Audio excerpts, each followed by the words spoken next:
Today I'm going to show you how to make some mini masks, both human and animal. First thing you need is a mat and a sharp stick or a pencil, a water cup, and a toothbrush, unused of course. Don't stick that in your mouth. We'll use that later. We're going to start with a little blob of clay, and I have a little piece set to the side that I'll use later. I'm rolling a circle in my hands, and now I've got kind of a sphere that I'm going to smush flat into almost a cookie shape.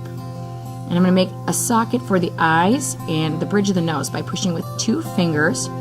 And you can already start to see that there's the arch of the eyebrow, and if I push underneath, I've got my nose shape for a human mask. I'm going to poke little holes where I will put the eyeballs, and this kind of helps to make a little eyelid as well. You can see I'm kind of lifting up and putting my pencil in an angle.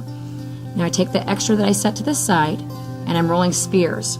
I'm going to test this out, and to get it to stick in, I need some watery clay called slip, and I'm going to make that by taking a toothbrush and kind of scratching into those little places where I want to attach, and scratching those eye spheres where I want to attach those, and I push it in. I decided it's a little bit too big, so I'm going to roll them a bit smaller so that they fit more proportionally into my face. And I just push those down deep into the slip, and that looks just about the way I want it. So I tap it in and press it in firmly. I can use the tip of my sharp stick or my pencil to make the pupils of my eyes, that little black dot. And after I've poked my pupils, I'll also poke a hole for my nostrils and draw a line for my mouth, nice and deeply. And then I will take some of my extra clay and roll coils, which are like little snakes, and I'm going to make those little coils into my top lip and my bottom lip. You could also use this for eyebrows or a bushy mustache or something like that. Don't forget to scratch and attach, slipping with your toothbrush.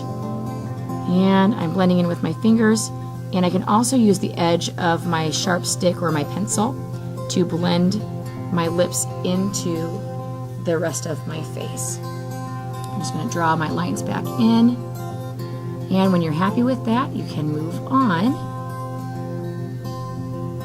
to either pinching some ears or some other details. I've decided to pierce my ears later, so I'll be poking a hole through there. I'm going to draw my eyebrows in. I don't think I want to build up using a coil. You might decide to build up using a coil, and that's fine. And I'm going to poke a hole in the top so I can hang this.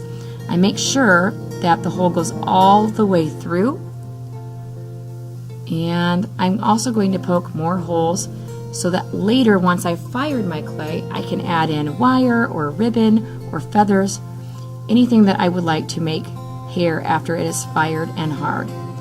And again, I'm piercing my ears so that I can hang wire hoops through them, and I'm going to go ahead and poke 2 holes in the bottom so that I can add a necklace later. Do not forget to write your name and your class code on the back, or you will not receive your clay back when it is time to paint or glaze or add those fun details. Now what I'm doing is I'm adding a little animal face to my repertoire. I can poke holes for the eyes just like I did with the face for the human, except that I am not going to make a line under the nose. I'm going to draw that in after I've made my eyeballs. So I just go ahead and poke the holes again, eyelids, tiny little spheres for the eyes, and I think I'm going to make a puppy today. So I just drew the nose in, and now I'm going to roll little cheek spheres, scratching and attaching, blending them on, and now he's got a little mouth at the bottom of his head. And I will roll some floppy ears for him as well, and I just push those out and shape them between my fingers. And once I've got 2 ears that I like, I scratch them and I attach them. Now I think I would like to hang him as well, and I would like to give him a little collar. So I'm going to poke holes for his little whiskers and his collar, and then at the top so that I can hang him up with a ribbon or a wire. If you're not going to hang it from a necklace or a pendant, you don't need to poke that hole. If you don't like the way you write your name or the date, just erase it like I have done by blending it smoothly. My pieces look like they're ready. The holes at the top are all the way through, and my little mini masks are ready to dry off and put in the kiln.